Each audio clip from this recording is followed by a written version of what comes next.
Viewers, আসসালামু আলাইকুম। আপনারা সবাই দেখতে পাচ্ছেন এই যে সিসিঙ্গাটি রয়েছে, সিসিঙ্গাটি যে স্বাভাবিক আকৃতি হওয়ার কথা ছিল সেটি কিন্তু হয়নি। এটি কী হয়ে গেছে? এটি এবড়ো থেবড়ো হয়ে গেছে। এবড়ো থেবড়ো হওয়ার পিছনের কারণ কি? এটি কিন্তু কোনো পোকা দ্বারা আক্রান্ত হয়নি, আবার রোগের কারণে কিন্তু হয়নি, আবার এটি কোনো কিছু চাপের মধ্যে পড়েনি। তাহলে এটি এমন হওয়ার কারণ কি? এটি আসলে আমাদের যে মাইক্রো পুষ্টি উপাদান বা গৌণ পুষ্টি উপাদান বোরন রয়েছে, এই বোরনের অভাবের কারণে হয়েছে। বোরনের অভাবের কারণে সাধারণত এটি এরকম হয়েছে। আমরা দেখতে পাচ্ছি যে আরও বেশ কিছু চিচিঙ্গা এই সমস্যার মধ্যে পড়েছে।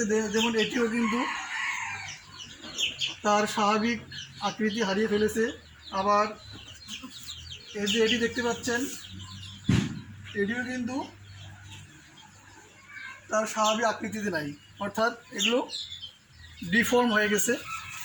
আমরা এই সমস্যা যদি সহজেই দূর করতে পারবো, যদি দূর করতে চাই, সেক্ষেত্রে আমাদের কী করতে হবে? যে বোরিক অ্যাসিড বাজারে রয়েছে, বোরিক অ্যাসিড, বোরাক্স বা সলুবর বোরন রয়েছে।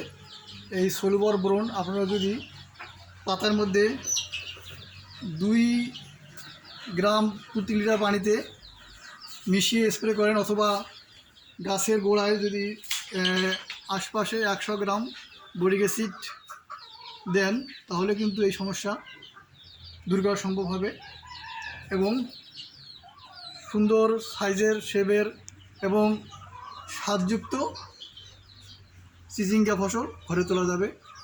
আশা করি সবাই ভালো থাকবেন। আজ এই পর্যন্ত। আসসালামু আলাইকুম।